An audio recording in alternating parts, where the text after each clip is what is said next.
Evening, everyone. Welcome to the live simulcast of the X Space, which I will be starting right about now. If you can hear the speakers, please type your comments. Also, do have some ground rules. If you have a question, please ask. I will ask it on the air. Um, if you this next part's totally you and only you or the audience. If you feel like you want to tip, this is totally up to you. You can do so via Venmo, Cash App, or PayPal. You can message me on that later. So with that being said, we're going to get the Twitter audience. We're going to get the X audience involved now to start the space going. We're going to start that space right now. Okay. Can you hear the speakers, anybody?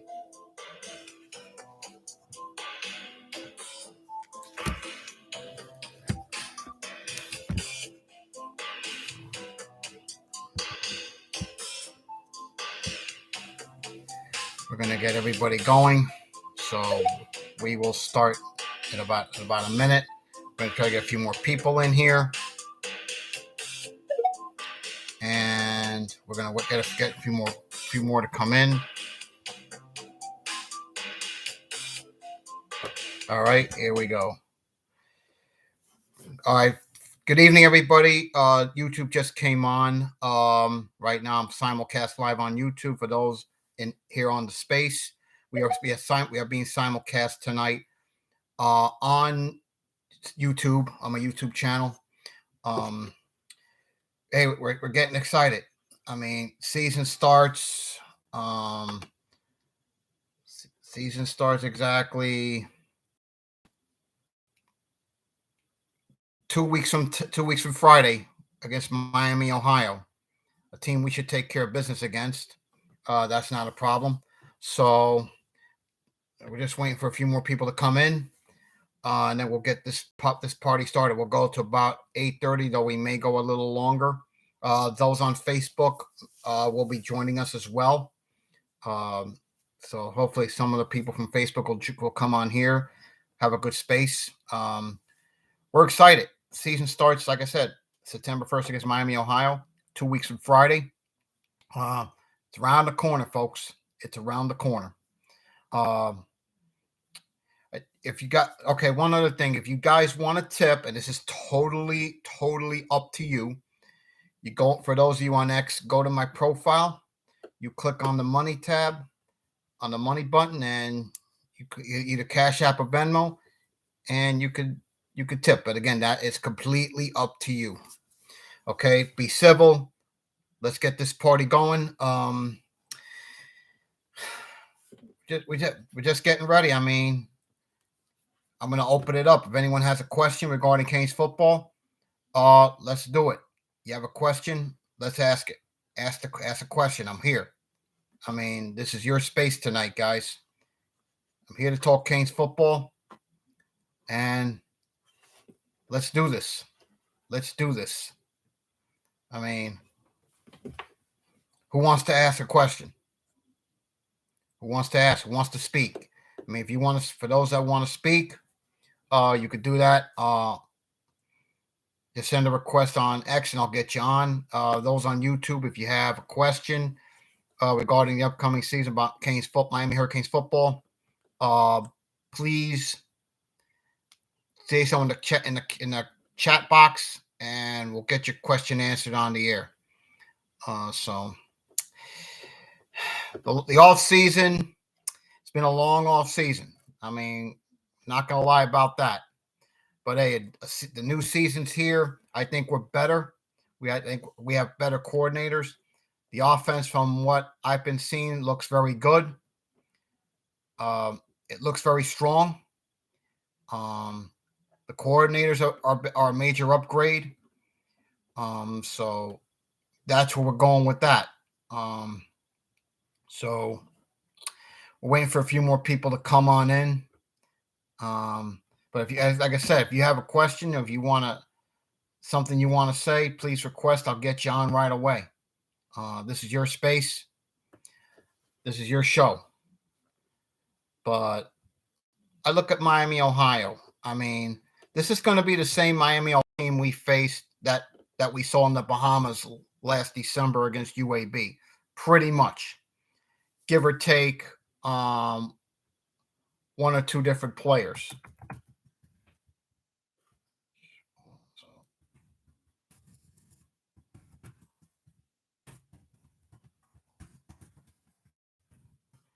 Yeah, so we're just waiting to see what happens here now. So, like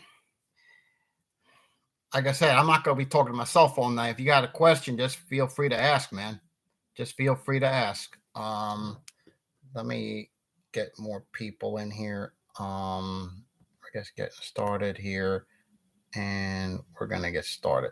We're gonna get try to get a few more people to come on in and talk. Can on YouTube? Are you able to hear me? I don't see anybody on YouTube right now, so sorry, I can't. So I look at where we're at the moment. So it's really not much to say at this point. Here's our man himself. We got everything 305 ready to speak. So now we're gonna get this party going. Everything 305. Good evening, and thank you for coming on.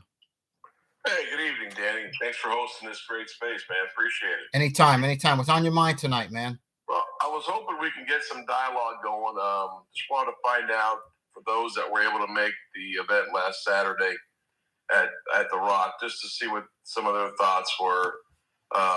Not just highlighting individual players, but also just looking overall as to what the guys looked like chemistry-wise. So I was hoping we'd get some insight from our guys here. Yeah, and be able to discuss that. Yeah, I like to see that. I like the fact where we're going. From what I've read, I mean, the offense looked pretty impressive. Yeah, I got to tell you, I was really impressed with the way Tyler was able to go ahead and command the offense. I think he also did a great job of just allowing himself, just trusting what he sees. Last year, he was so hesitant, not sure when to throw. I think this year, you can see he's more in command. There's a lot more confidence in between the ears this year. I think that's going to be very telling of how good we are.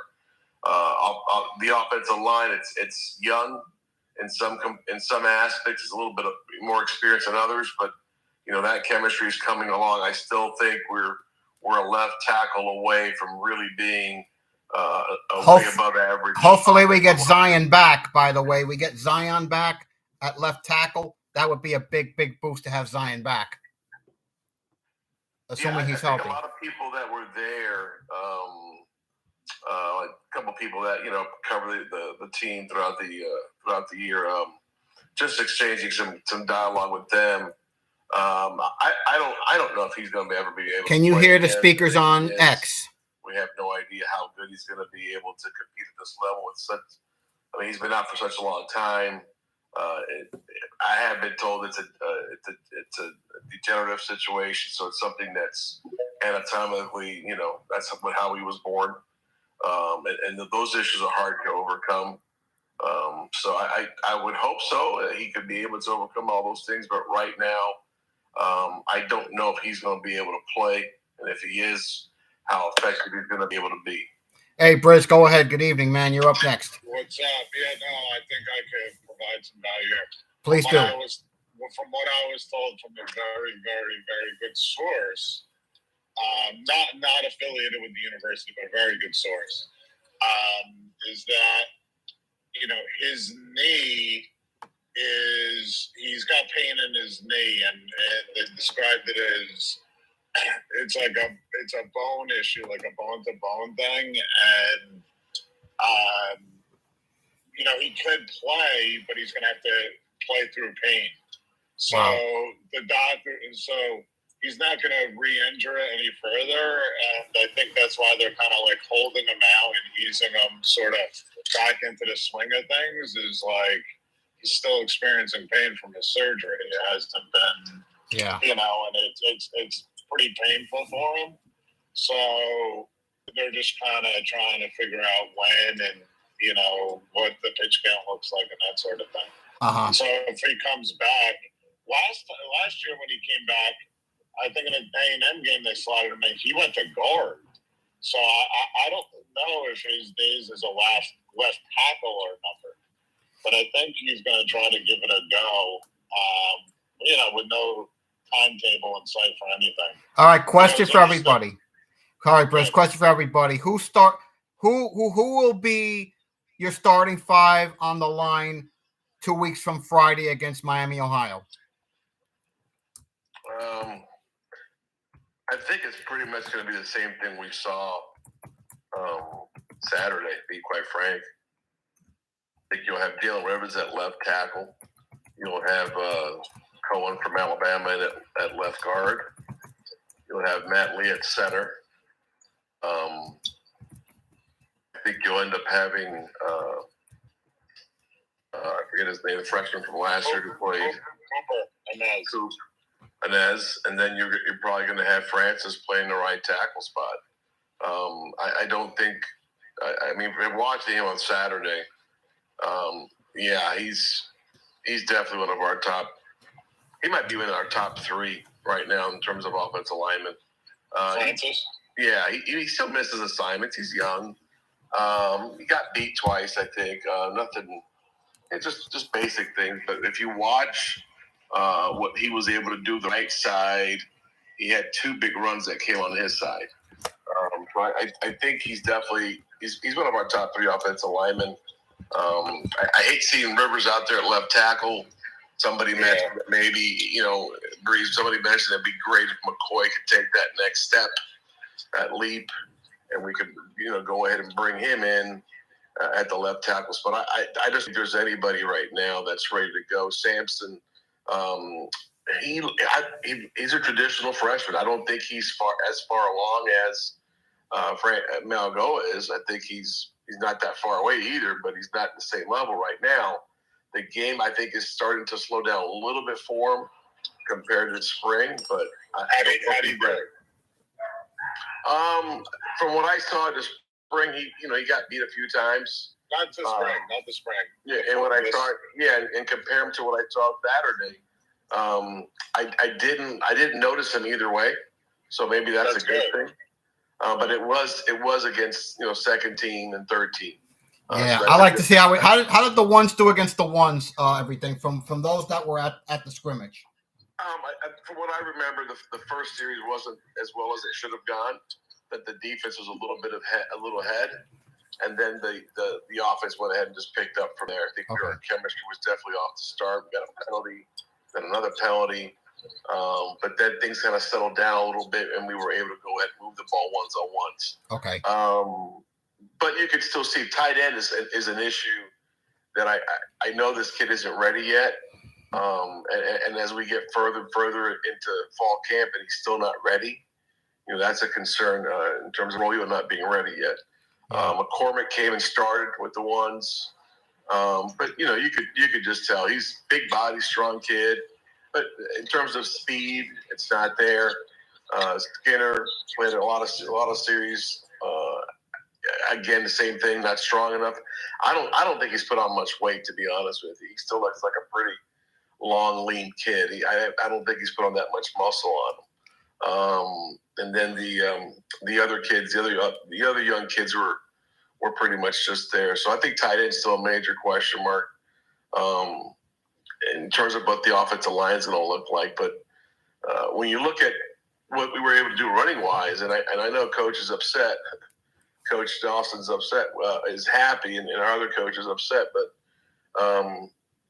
I think right now the emphasis is going to be on running the ball as much as possible. That's not going to go away anytime soon.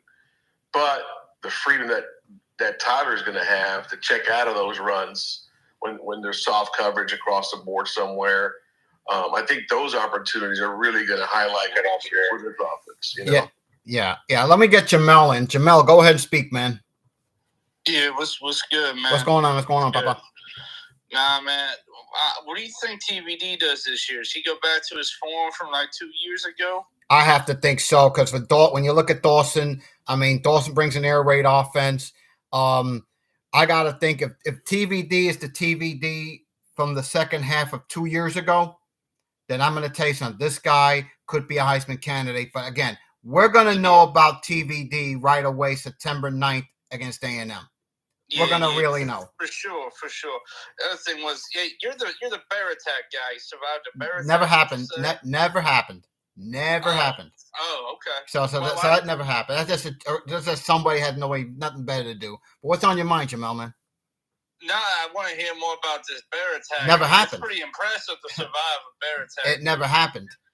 Never happened. But everyone says you survived it, so you. Danny, bow his head. No. It never happened, Jamel. I just want you to understand. It never happened. Danny, All right, man. I feel you, Danny. I feel you. All right, Bob. So I like what TV. What about this NIL deal with OnlyFans? Never happened. There isn't paid any. The fuck on camera? There isn't any. So you can. Are you open to one? No. But what if some hot chick was like, "Hey, No. Danny, come pipe me on camera"? No. Danny, bounce him already. Come on, Danny. You know you survived that bear attack. Never happened. Bye. There was a bear attack. Bye. You know there was a bear attack. There was never a bear attack. Goodbye. Everyone knows there's a bear attack. Never happened. Bye. No, like you said, you ever hear the old saying, "Give him enough rope and he'll choke on it"? Yeah, you gave him way too much, man. Yeah, a little much. So anyway, wait, let me get Dilfer up on board next. We'll get Dilfer up next, and then we'll come back to Briz. Dilfer, go ahead. You're up next. Yeah, I just wanted to say my official prediction is 10-2 for the season. Those two losses this year will be Florida State and UNC. Texas A&M doesn't impress me at all. They were awful last year. What do you guys think? All right, let's go around the horn. Briz first, and then everything, and then we'll go to our next speaker after that. Go ahead, Briz. You're up, and then everything. What do you need? What do you need? He wanted to know if we think we go 10-2. I have one loss. I have us losing at Clemson. I do as well. You think we're going to beat Florida State? No, that's the loss. I have that as a loss. I do. That was one of my That's one of my 50-50s. I have us. The A&M game is going to remind us a lot of that Notre Dame game. I think A&M is weak, especially on the offensive line. I think we're going to dog walk them. So I think that that's going to be a win. I think Florida State's going to be tough, but I think our motto this year is similar to the basketball team was. It's like no one has us in the rankings. No one has it. We're just putting our head down. And I think you can make the case that, that game's going to be close. I think that's going to be a very close game. I do as well. I have us losing to UNC. I have us beating Clemson. Okay. All right, Vic, go ahead. Then I'll get to the attack sheet. Dilfer, I have to disagree with you, pal. I love you, man, but I see us, 8-4, 9-3 at best. And, I think realistically, I think that's a very, very good season coming off 5-7. You have to remember our opponents that we're playing have gotten substantially better. So don't think we're just going to go into NC State in their hometown and smack the shit out of them, because that's not going to happen. They're a very well-coached team, very good team. North Carolina's got the best quarterback in the country. We haven't beaten them in the last 5 years. Yeah, that's a lot. And listen, we still have to go through the growing pains. We're still a very young team, and there's always going to be a game that we overlook.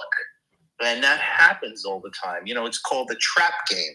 Danny, what is the trap game you think, looking at the schedule? Well, I have to look. I look at the schedule. I think the trap game for me would have to be, and I had him as one of my. I'd have to say, it's hard to say, to be quite honest. But I would say, believe it or not, Temple.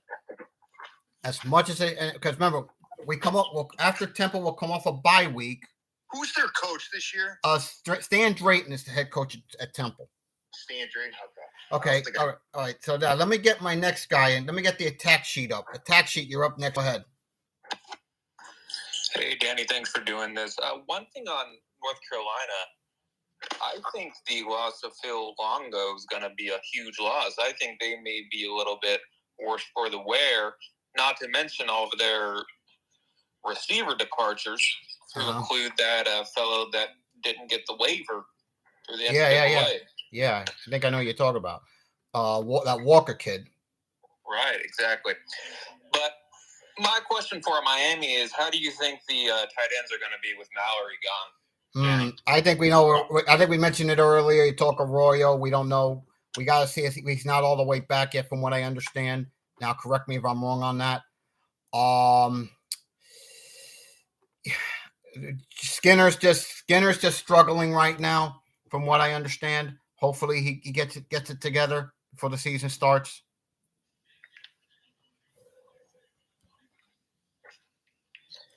Yeah, I think Arroyo's going to be pretty good in the pass game. Him and TVD should have a pretty good connection, I think. Yeah. So let me get Vanderbilt to speak. Vanderbilt, go ahead. You're up next. Go ahead. Yeah, I just jumped up here to say whoever was saying Texas A&M didn't impress them. I mean, they've got Bobby Petrino now as their offensive coordinator. Yes, we're well aware of that. Which is that's no easy victory in my eyes. That guy's pretty legit. Yes.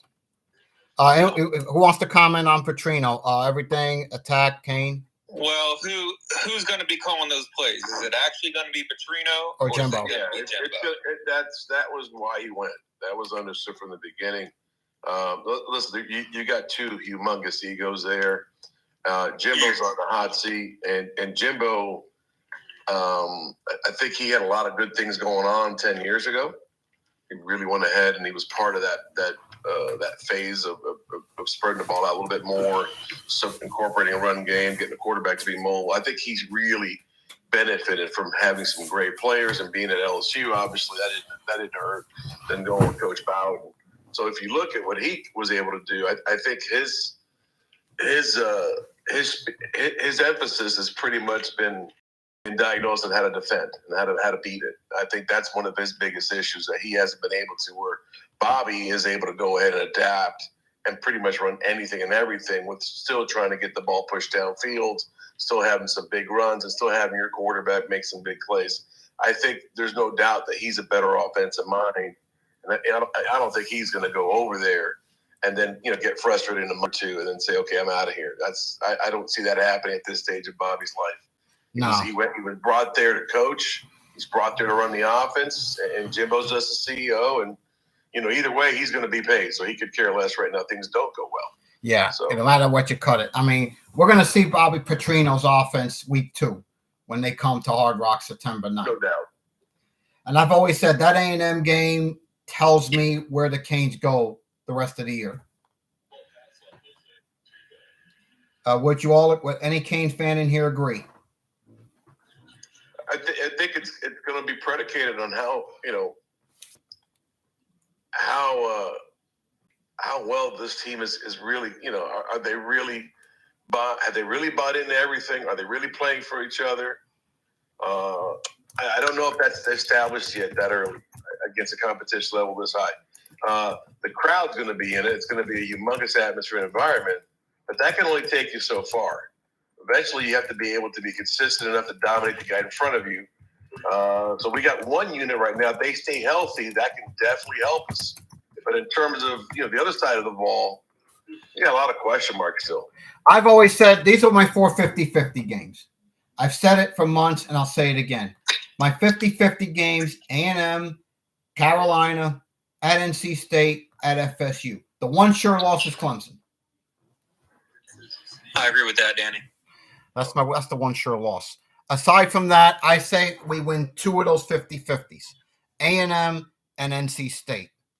I say if we steal a third and get to that 10-win mark, it would probably be North Carolina more so than FSU. Now, with FSU, we're going to know about FSU right away in September.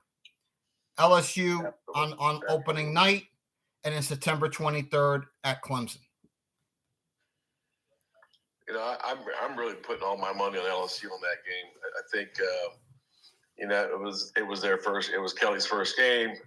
had a lot of turnover on the roster, a lot of things that weren't in place. And I'm not taking anything from Coach Norvell and those guys, but and they did nice in the portal. Let's be honest, they did, especially at the receiver spot. But I just think LSU is going to be able to go ahead and beat them, and beat them at the line of scrimmage. When you look at that defensive line, they still don't have a true big plugging guy that's going to require two guys to be on top of them. FSU still doesn't have a guy like that on the defensive line. No, they're very similar to us on the defensive line, to be quite frank. So I don't see them dominating the line of scrimmage. So I give the advantage right now to LSU. And I think even in Orlando. Even Orlando, heck, FSU was in New Orleans last year. And think about it, and LSU, and they went on the road. Let's call it what it is. FSU went on the road to New Orleans to beat LSU. And LSU rarely lost in New Orleans. They don't lose often in New Orleans. Yeah. I just don't think they have, he caught him up. He got him last year. That's good. But, Kelly's too good of a coach that, there are no surprises now going in. He knows what he has. He's been able to select guys that he wanted. He was able to get rid of guys he didn't want. So this is more of a roster that embodies what he likes to go to war with on Saturday. So in my opinion, it's going to be a much better game. And look, don't forget, LSU pissed it down the line at the end. They made a nice little comeback. They could have won that game. Yes. They just came up short. And I think it was a block extra point. Yeah. And if you look at it, maybe that's what propelled FSU to think, hey, we're pretty good. Because at the end of the day, it's between the ears times 95 kids. And here's the thing. FSU's biggest wins were against us, a down team, Florida, a team in rebuilding, and Oklahoma, who had nobody in their ballgame. Right. We're going to know a lot about FSU after that first month. If they come out of that first month 4-0, look at their schedule the rest of the way. Their toughest games left are in November. They should roll through October. It's November where I think they'll be their toughest remaining games. At Pitt, right, at Wake Forest, no, Pittsburgh, not so much at Wake, but because they lost Hartman. But I think at Pitt, us, and at Florida 2 weeks later. Right.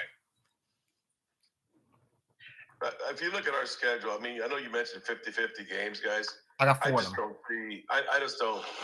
I think we have 6 games that are 50-50 games, to be quite frank. I hate to just be honest, but you don't know what you're going to get against Louisville. I think we'll beat Louisville. You don't know what you're going to get with UNC. You don't know what you're going to get with Florida State. It depends. It's a rivalry game. We know how that goes. You throw everything out the window with those type of games. So if you look at our schedule top to bottom, Clemson, A&M, and you've got so many young guys, and that's one thing we start Saturday. These young guys are going to play. They're going to play. They're not going to be sitting. They're too talented, and what they bring to the table is a lot more than what some of these older guys bring to the table. So they're going to play on that Saturday against A&M. I'm not saying they're going to have a shitload of reps, but they're going to play a lot. And when young guys play in big environments like that, it's a little, it's a different. They're going to make mistakes. They're going to make mistakes. Yeah, it's not like playing in the Mecca here on a Friday night, or it's not the same. So you're going to see that those guys are the guys that make mistakes because they don't have enough game reps. They're still trying to transition into college games. So that there's a huge learning curve there across the board, physically, emotionally, socially, all those things. So yeah, I don't know if that's the game, but maybe that Clemson game is the game. October 21st. October 21st. And don't be shocked if that's a primetime game, by the way. Depends on where we are. Be great. Let's say if we're undefeated going into that Clemson game. That will be a primetime game right away. You would definitely hope so. Yeah, because let's remember. They would probably have game day at the campus. Or even game day over at Calder. Over at Calder. We don't know. Makes sense, man. Makes sense. Yeah. Go ahead. Danny, you want to talk about the defensive side of the ball? Yes. Let's turn over. We've neglected the defense. Ruben Bain is an absolute monster.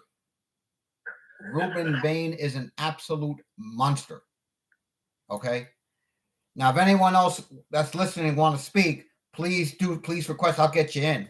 But like, listen, the defense is absolutely loaded. Okay, Cam Kitchens is the leader of the defense. He's made it very clear we're not going 5-7 again. You could see that at the end after the Pitt game last year. Now think about Bain, Taylor in the mid. Now Bain's going to be in the middle, everything, or is he going to be on the outside? I think he's going to play everywhere. All right, so let's say we put Taylor. Let's say we put Taylor and Bain in the middle. Who's our outside guys? You mean to start? Yeah, the start. Taylor's got to be in the middle. Yeah, I would definitely think that Taylor's going to be. Taylor's the middle. We know that. He's going to be up there with somebody a little bit older. I don't think Bain will be in the first rotation. I think he'll be in the second. Okay. Mesidor didn't play Saturday. Everything I've heard, he's fine. They were just trying to make sure they limit some things, but a little nicked up. But he's practiced well from what I was told. Okay. So the front's going to be interesting. The battle's going to be with Nigel Leak. I think at the other end with and what about Cyrus Moss? What about Cyrus Moss on the outside? He was with the threes a lot. He's got a long way to go. All right, so we don't worry about He's Moss. another kid that you look at the frame and just he's put on some weight, but it's not what needs to be at this level. It's only his second year, of course, so maybe give it some time. He could be a later bloomer. But I don't see that he's put on the weight and the muscle that you wanted to. In the year and a half that he's been here, he hasn't gotten that much bigger. Okay. So who's our most experienced edge? I think Jafari and Mesidor are most. All right. So you figure Mesidor and Harvey on the outside. Yeah. And then Kelly. I think Kelly. Kelly still might beat him out. That's one thing that he did a nice job against the run. He got pinched in one time. But he did a good job the other day. I think that's not done yet. That's still far from done. But you're still looking at Dean with Taylor, and when you look at both of them, Dean is kind of similar. He's a shorter guy. He's a little bit more explosive. It's not like a big D-Jack that we lost last year. We don't have a big, huge plugger, and that's one thing that's a concern. And that's going to be our Achilles' heels. Offense are going to be able to run the ball against us. You still don't have a true set lineup at the second level. The linebackers. You got James still trying to figure out where James is. James wasn't even in the first rotation at any position, but it's clear he's going to get the majority of his reps in the box. And that's something that he's going to have to figure out. So I think right now, when you look at the second level, that battle between Flagg, kid from Malgo's older brother, that's another guy I think who does a phenomenal job against the run. Wesley's battling with this kid from Louisville, transferred in. So there's a question mark there. But I do think from one year to the next, we looked a lot faster at linebacker. That's the one big take I had, that we did look faster. Okay. What about the back end? What about the back end, the secondary? Besides Kitchens, of course. I got roasted for this with the group I was sitting with. But I think the best cornerback we have right now is a true freshman from Heritage. Ooh. He's long, he's lean, he redirects well. He got beat on one ball. But, man, that kid's special. I loved him in high school, but I think he's our – his brother's right behind him. I think those two, the kid from Vanderbilt showed a couple of things here and there. But at the nickel spot, I thought he was extremely effective, and you can see the IQ, lining guys up correctly with some motion options that Coach had. I think Jaden Davis is going to be our nickel. I just think cerebrally he's a lot better mentally than most of the guys we have returning. So for me, and he does a good job. He did a good job tackling. I think he's going to be our nickel to start. Yeah, I like the way the defense is. I think the defense is going to do well, but hey, who's going to deal with Bain? Who's going to stop that guy? He's getting to be unstoppable right now. If you watch him against the kid from Alabama, against that Cohen kid, yeah. He's just different, man. He's just different. He's got like a different motor. He reminds me of the old guy that played. He's long retired. The guy that played at Minnesota. John Randall? Yeah, he's just like that, man. It doesn't matter. You know, he can plug things. He can get around people. Then he makes plays from the backside. He's that good. He's different. Hey, we haven't had a guy like that in a long time here. Hey, all right. So yeah, that's been a while. So Kane for life. You want to add something? Kane for life. Are you there? Probably not. Yeah, I'm here. Go I'm ahead. Sorry. Go ahead. No, I was just listening to what Rick was saying, and I'm going to take his word on everything what he reported back. And I've been on vacation for the last couple of weeks. I just got back from Greece, so I really haven't been following things. So I just got to, if you really want me to be honest, so I'm just going to have to. Sure. We'll take Rick's word for it. Yeah, I take Rick's word for it. Yeah. So, and also Briz as well. But I did hear from one of the parents on the team, he plays in the secondary, that the defensive line pass rush was really, really unbelievable, but they did get the shit beat out of them on the run. So that's got to be a concern if teams are going to run the ball down our throat. Yeah. But they did say the pass rush was exceptional. So it was one good, it was one bad. I see. Okay. Yeah, I like it. So yeah, let me throw this out at you. Keys to the season, and also biggest game we have this year.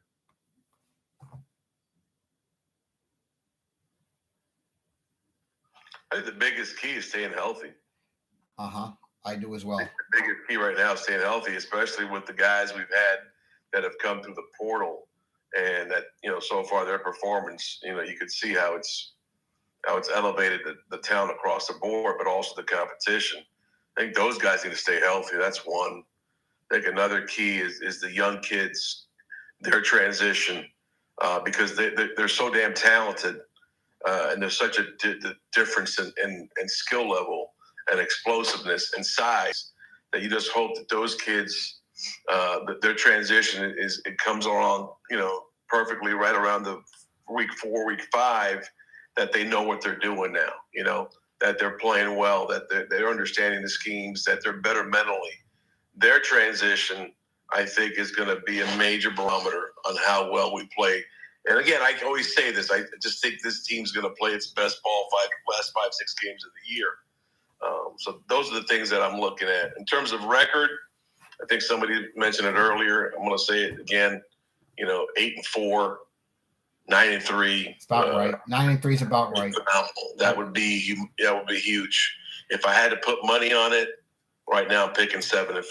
No, I just don't see it. I think I look at those 50-50s. You say 6. I still say there's the 4 I mentioned earlier. I got 7 wins you could take to the bank. Miami, Ohio, Bethune, at Temple, Georgia Tech, Virginia, Louisville, and at Boston College. Although I say Louisville of the 7, I think will be the toughest one, in my opinion. Because Louisville we get late in the year in our home for November. And who knows where they'll be at that point.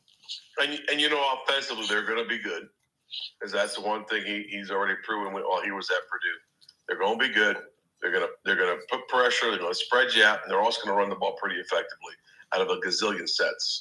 Yeah. So I think he's definitely, he's going to do a good job. I think that was a great fit for them. Yeah, I think so too. When I look at us,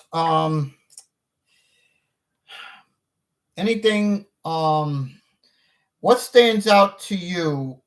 I mean, now when do we start preparation for Miami, Ohio? Well, we've got a scrimmage this weekend.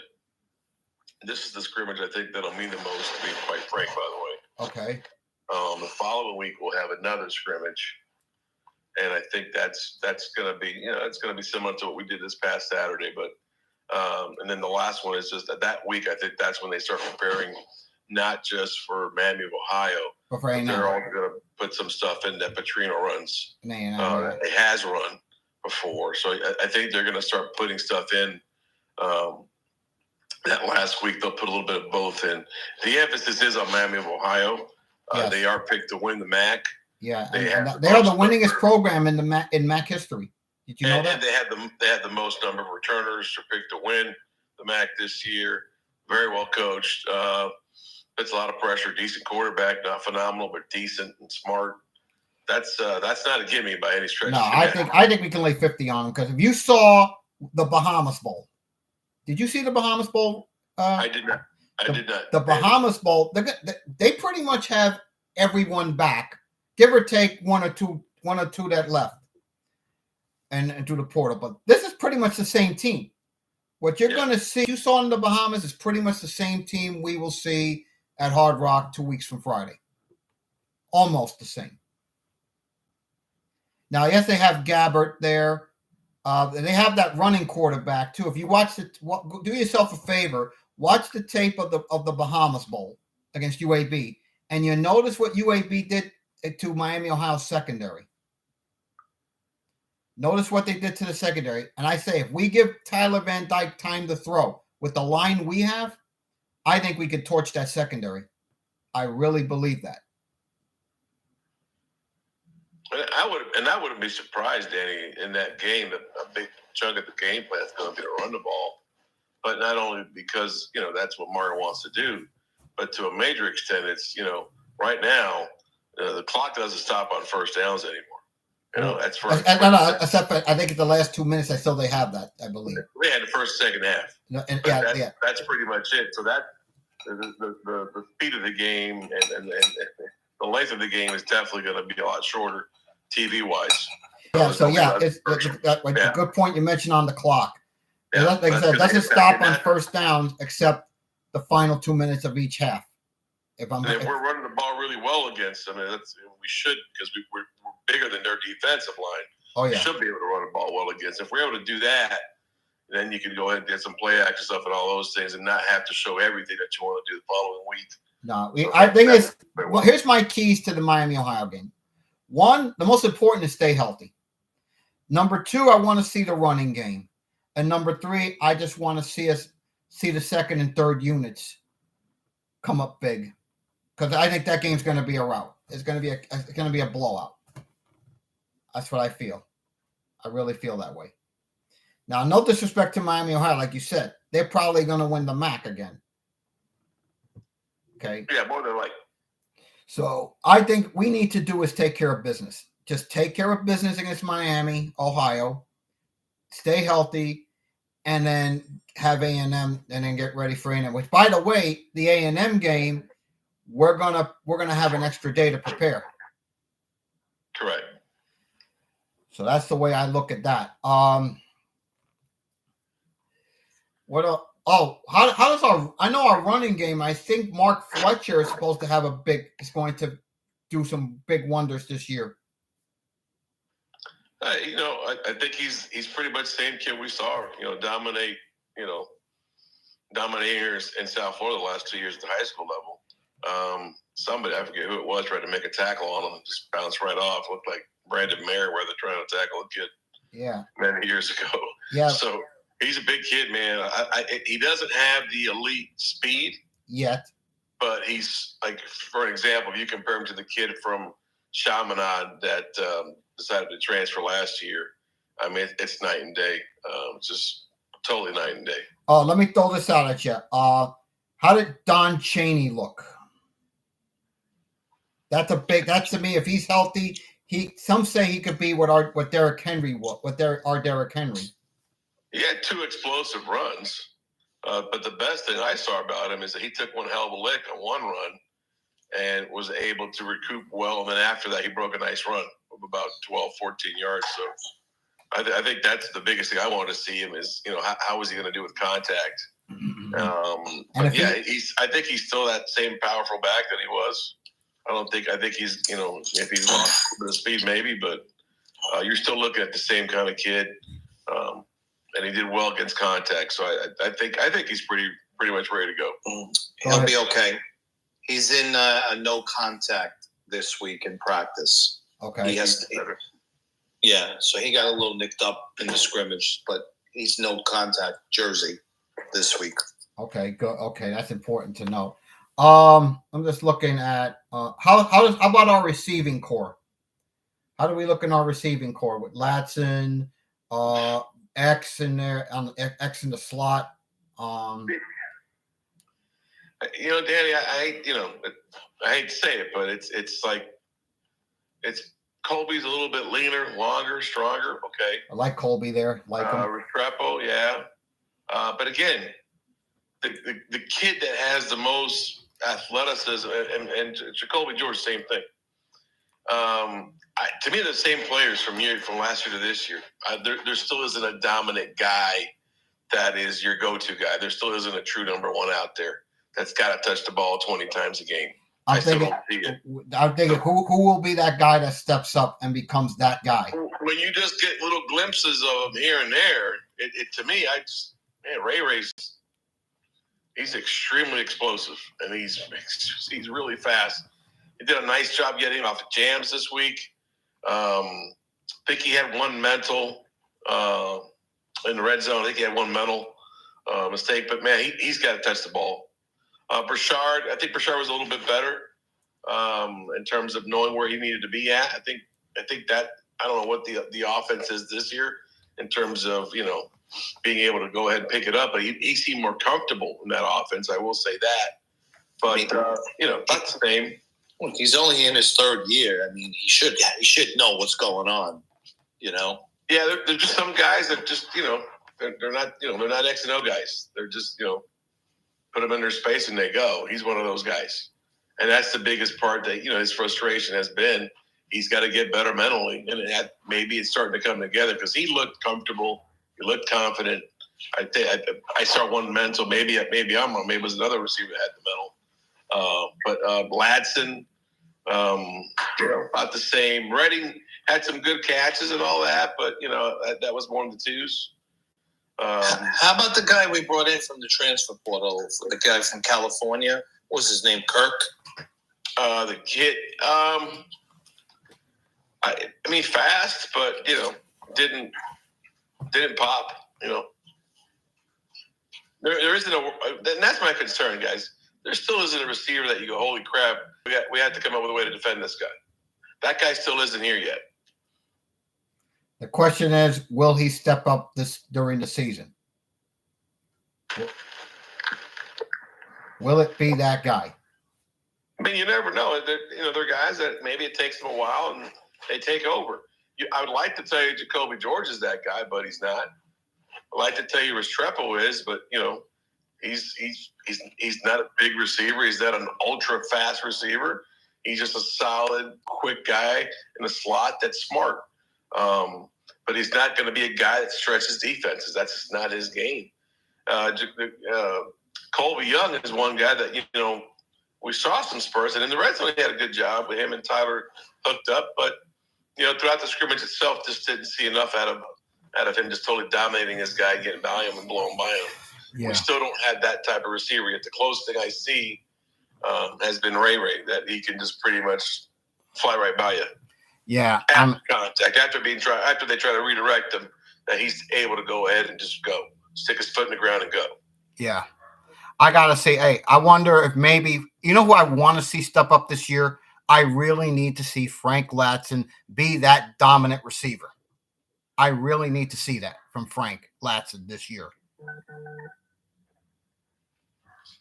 I mean, I'm hoping, Danny. There's a reason why it hasn't happened thus far. Got to be a reason why Clemson didn't want him. Hey, but I think we got to find that guy. I wonder maybe it's Colby Smith. Is that one guy this year that finally becomes the guy? I mean, you would hope so. All right. How do you got? Let's go to the next one. Let's talk about the new coordinators, Shannon Dawson and Lance Guidry. What do we expect from both of them year one? I think you're going to see the same thing that we saw last year with two new coordinators. It's going to take like a little bit of time for these kids to totally get comfortable with it. But the major difference is that these guys are definitely more excited about these schemes. They definitely look more comfortable playing these schemes. So that process is going to take a little bit shorter time. It might be there on Saturday, on that Friday night against Miami of Ohio. So I think that might be the case right now. Yeah, I think so too. Here's what I like about Guidry. Guidry is one of those guys. Guidry, it brings an attack style defense. The guy, remember the Manny defense I think Guidry is that kind of guy who will bring attacking defenses. He'll blitz a lot. And I'm going to tell you, Guidry is the real deal from what I've been reading and what he did at Marshall and his other stops along the way. Yeah, it would be nice to go ahead and tell just tell everybody, yeah, this guy's just going to go ahead and it's just going to be a perfect scheme on both sides. That's just not the way how this works. No. I think these schemes fit our talent better, absolutely, but that doesn't translate into wins. You still got to execute, you still got to dominate, you still got to be great mentally, and you can't turn over the ball, and you got to force turnovers. Those components never change. Now, at the end of the day, is you got to win the turnover battle. If you lose the turnover battle, you lose games. Absolutely. And if you force a turnover, you got to score up that turnover. And it has to be a touchdown, not field goals. Yep. I mean, too many times over the years when we've been in the red zone, we just haven't cashed in. It's just been field goal, not touchdown. You got to get touchdowns when you're in the red zone. Got to do it. I mean, there's no escaping that. We have to be that good. We have to be at that level. If we're not at that level, like I say, 7-5, maybe 8-4. But like some guys will pretty much agree. It might take the first couple of weeks, but the last couple of weeks, normally by then the learning curve is over for everybody. I look at that first month. Miami, Ohio, A&M, Bethune on a Thursday night, a short week, and at Temple to close September before the bye week. What do you think, Rick? 3-1? At worst. At Yes. worst. I have to be honest here. I want 4-0, but I'm thinking 3-1, possibly. Don't get mad here, guys, please. Possibly 2-2. Can't see it. I can't see it, Rick. Are you thinking Miami of Ohio is going to give us that much trouble? I don't think so. I do. Yes, I do. I think he's thinking that way. We're an 18-point favorite. Right.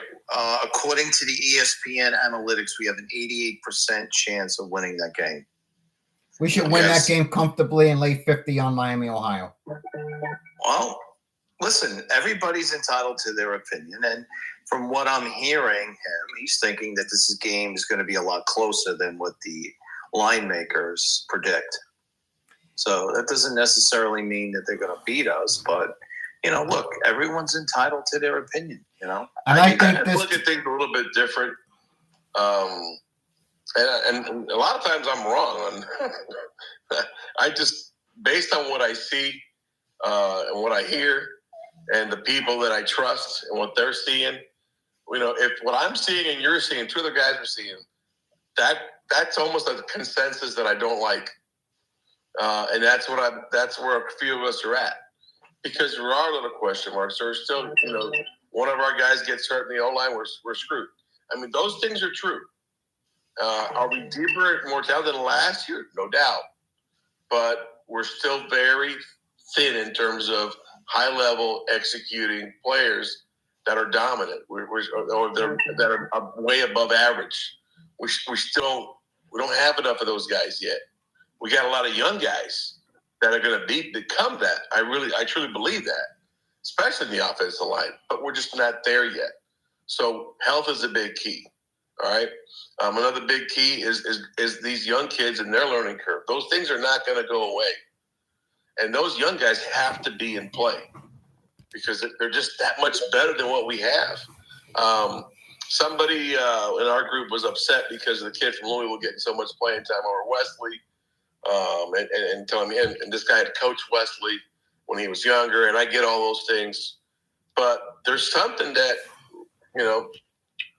isn't registering to the point where he is so dominant in practice that he's the guy. When you don't have enough guys like that across the board, James Williams, you got question marks, guys. More question marks means a greater percentage of things not going well when we're playing on Saturday. It's just the truth. Okay. Let's get Dilfer, then Vanderbilt. Dilfer, then Vanderbilt. Go ahead, Dilfer. I appreciate everything Rick just said. Vic, what are you hearing from your sources? Internally, who's playing well? Like, who is any surprise? I've been in Greece for 2 weeks. I haven't spoken to anybody since the camp, so I can't give you an accurate answer. But when I do find out, I'll tell you privately. Okay. Thank you. Let me get Vanderbilt. Danny too, and Rick also. Yeah. So Vanderbilt, go ahead, man. No. Yeah, I live in Nashville, and I think I was delayed a little bit in my audio here. Sure, go ahead. It skipped ahead. Everything was talking about Miami, Ohio, and how we may struggle with them. I don't disagree at all. I mean, I live in Nashville, and MTSU is a school people go to who can't go to schools like Tennessee. That's not even close to Tennessee in terms of the level of recruit, and they kicked our ass last year. Yeah, I mean, MTSU is a joke school. Yeah, so let me tell you this: with Middle Tennessee, like you said, Vanderbilt. I think some people still think, hey, the Middle Tennessee game is like PTSD around this fan base. I mean, the sooner any given Saturday, guys. Yeah, the sooner we blast Miami, Ohio, the sooner we can get that Middle Tennessee game out of our heads. Bingo. Yeah, I mean, I'm with you. I hope it happens. I'm just saying, after 15 years of watching this program, it's like I'll believe it when I see it. Yep. What's this about Vanderbilt Stadium not being finished? What's the deal with that? Oh, they tore down one of the end zones, and they're making like luxury suites, and kind of similar to what the University of Texas did to their stadium. And the end zone is not going to be ready, but the end zone that where people sit right there only held like 500 to 1,000 people. So it's not really a big deal in terms of like attendance. I mean, it's just going to be under construction during the season. Okay. Danny, for a second. For those of you who are in Facebook or on Facebook, yes. I just posted on the Jumbotron. This is a group that I started. There's over 7,000 members. There's a lot of very, very knowledgeable people. It's called the U Football Fan Group. We don't tolerate bullshit. If you attack another member, your ass is out. Yeah. For the most part, everybody's courteous and very respectful. You guys are always welcome to join. Yes, and we're gonna probably also do some Facebook lives during the season, but we'll get and Danny's part of it. He's been a part of it for the last year, and this is great. I'm going to download this now. Okay, so let me get Teddy K aboard. Teddy K, you're up. Go ahead and speak, please. Hey, what's up, boys? Just fucking pumped for this Kane season. Happy to be in here listening to you guys. Anyone got predictions? I'm going 9-3. I think they're 450-50 games. I think we have 7 wins we can pretty much take to the bank. The 450-50s, A&M, Carolina, NC State, FSU. I think we win 2 of those, A&M and NC State. If we steal a third, most likely I think it would be Carolina. I don't think we win the FSU game, quite honestly. And the only sure loss is Clemson. Yeah. I mean, hard to argue with that. I can see 10-2, maybe 11-1 if things fall our way. I will be optimistic, though. Go ahead. Let Teddy finish. Go ahead, Teddy. Oh, no, that's fine. He didn't interrupt me. Okay. Okay. So, yeah, listen, I really feel we want to get Vanderbilt. Let me get Vanderbilt back in. All right. He was in here. Yeah, he was in here earlier. But, yeah. Yeah, let's hear from Kayla. From who? Looks like Kayla Kane. Let's get, she was in that space yesterday. Yeah, where? Yeah, she was here yesterday. I don't see I don't see her in. If she wants to, You gotta hit the request button. yeah, I'll get it. I'll get her to speak. I'll invite her. Don't DM her. No, please. No DM. Yes, please, no. Kayla, go ahead. Good evening. Thank you for coming on. Hey, Daniel. How are you? Good. Thanks Good so much evening. for having me again. Good. Your thoughts on the season? I'm really excited. We all are excited. So, your thoughts on the upcoming season? I think it's going to be a good one. I think we have a good shot this year. I do as well. Yeah, I told the guys earlier. I said 10-2. I mean, you got to remember. I mean, you got to think about that A&M game and UNC game from last year. I mean, fumble here, fumble there. Yeah. I'm thinking 10-2 too, Danny. Feeling real good, brother. Real good. Yep. To me, I've always said, and I think everybody can agree with me. Can agree what I'm about to say. Everything has to go right, though. Everything has to go. Yeah, you're dead right, Dilfer. Everything has to go right. You know, the thing that does scare me a little bit, and Danny, I'd like to hear what you think on this. The stuff with John Ruiz and Lightfall, is that going to affect our NAL stuff? No. Not at all. Not at all. Not at all. Okay, good. Because I got all these Knowles fans, and they're trash. They're telling me this guy's Nevin Shapiro 2.0. No. And I'm telling them to stick. No, but when you go, Well, you know Hold what, on. Teddy, you know what you could say to them? They have a building that's going to be named at Florida State. Their booster that died was a criminal. He was a former CEO, Albert Dunlop, okay? He fraudulently defrauded stockholders, okay? And he died in, what was it, the year Jimbo left. So if they're going to talk trash about that, okay, their biggest donor donated $40 million to build that facility for them. And the guy's a criminal. Go Google his name, Albert Dunlop. Albert Dunlop. Albert Chainsaw Dunlop. I mean, their fans are just disgusting people. We've been dealing with them for years. We're classy down here. Right. Those guys just take it below the belt every time. Yeah, but you know what I'd like to see? I like to hear. Gainesville. Also, guys, listen, Don't even get me started on the Gators. Please. What I'd like to hear is more women. I'd like to hear more women in the chat. I really want to do that. And Kayla, I thank you so much for coming in. I need to see you come on more often. But yeah, what we're going to do this is we're going to go one final speak. We're going to get Brad Stevens to speak, and then we're going to wrap up. Brad Stevens, go ahead, man. You're up. No, I don't have a ton to say. Just I didn't like all the FSU bashing that was going on there. I mean, if anyone has a terrible fan base, I think it's the University of Miami. You guys are delusional. Okay, hold on. How's that? Okay, let's let him talk. How are we delusional? Let's go through that one at a time.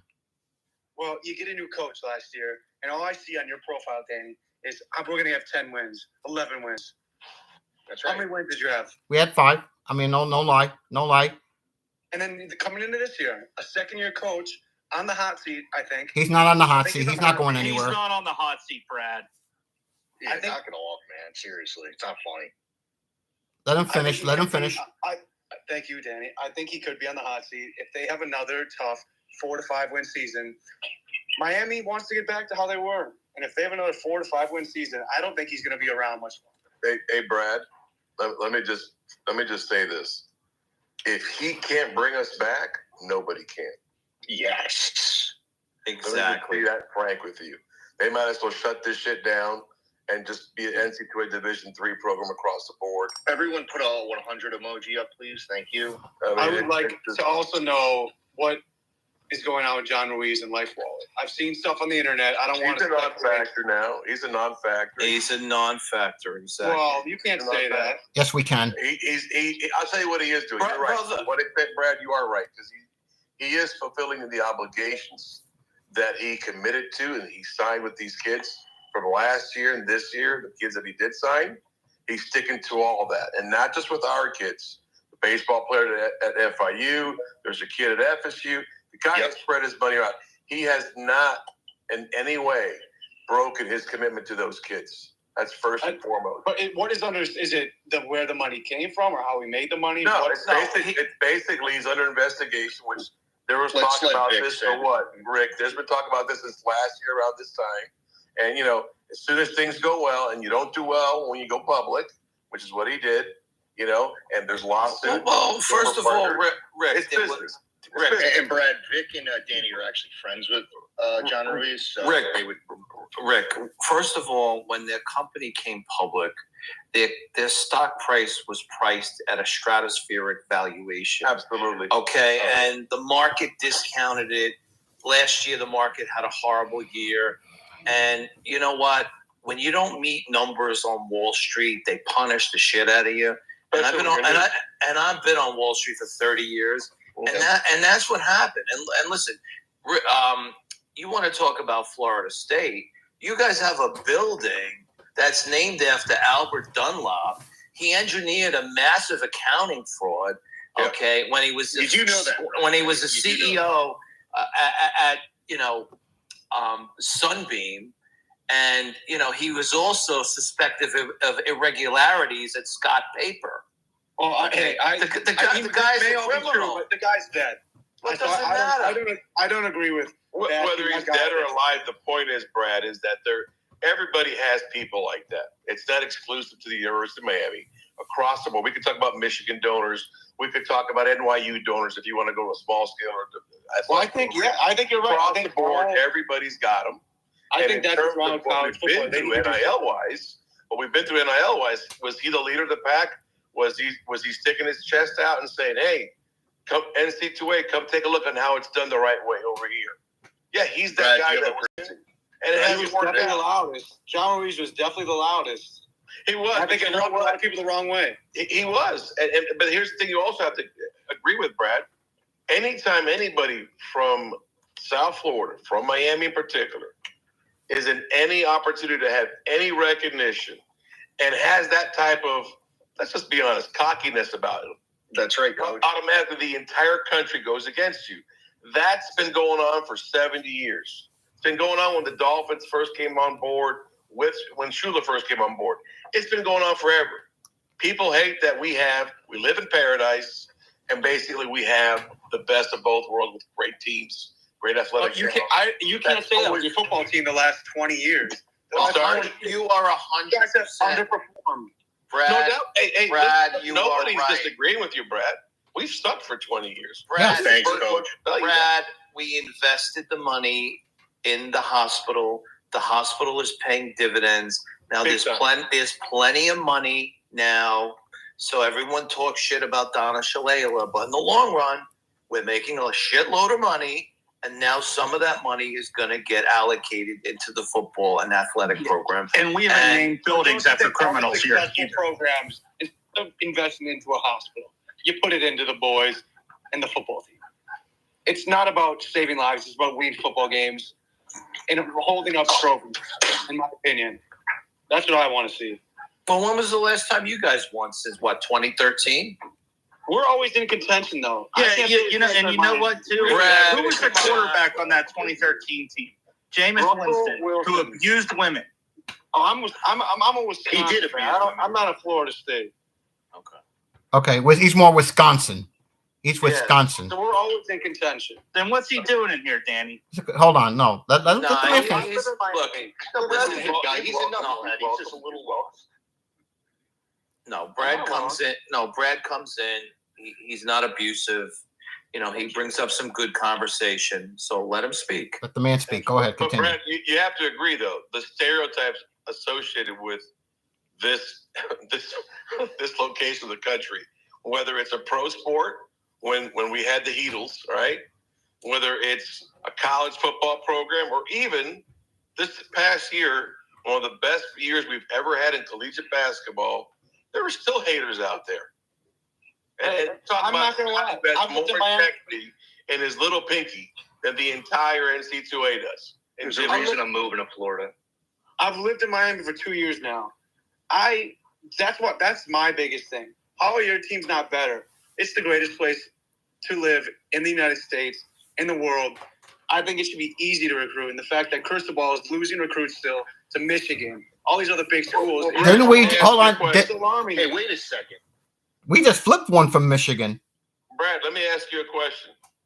if last year we go 9-3, do you think he's struggling this year to recruit guys? Well, I mean, it should scare you that the fact that you guys were flipping on the guy. We wouldn't be struggling right now. You still win. Listen, We wouldn't be struggling. Mario was saying this time last year we have a lot of work to do, and nobody was listening. Dennis Smith, his right-hand man, said it best multiple times in tweets. Rome wasn't built in a day. So if I'm hearing him, a lot of people ignore that. This is a process very similar to what Florida State went through. They got the shit beat out of themselves the first 2 years, and Norvell did a great job. You got to give the guy credit. Yes. I hate Florida State. They're a great program right now. They're ahead of us. It's just going to take a little bit more time. So if we could win 5 last year, we win 8 or 9. That is tremendous. That's tremendous progression. We win 9-10 games this year. The way Mario recruits, Forget it. forget it. Game over. You guys non-conference though. You should at least have 6 wins just based off non-conference schedule. It's embarrassing how you know what?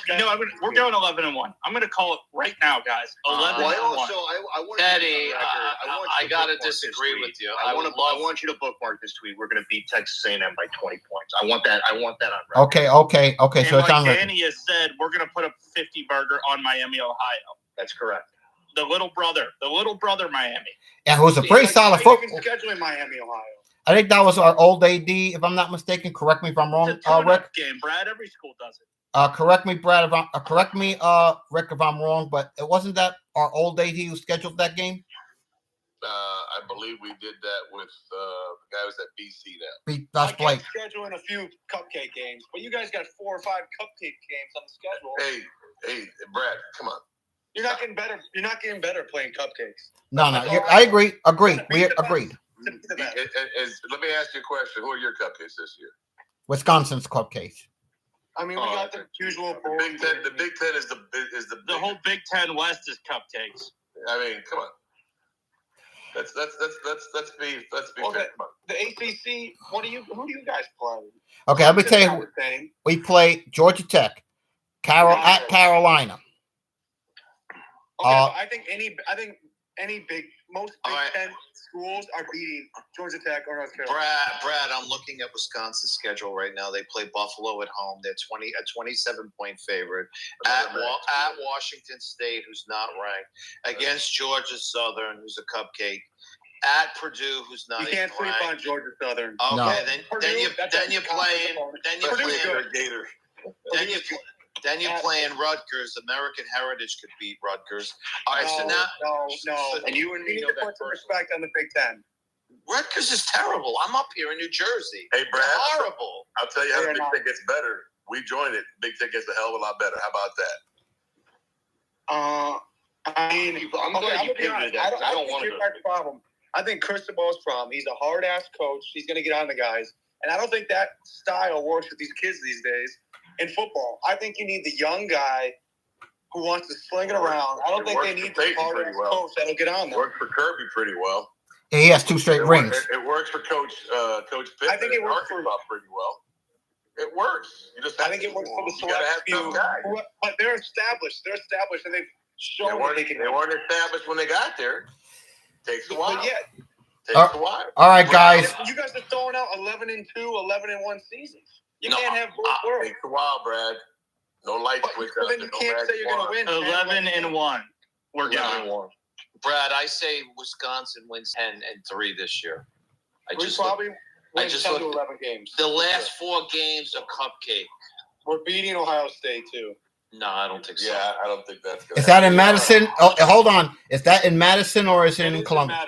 It's in Madison. I got 4 letters for you. NGFH. Never gonna fucking happen. It's going to happen. In Madison, it's going to be electric.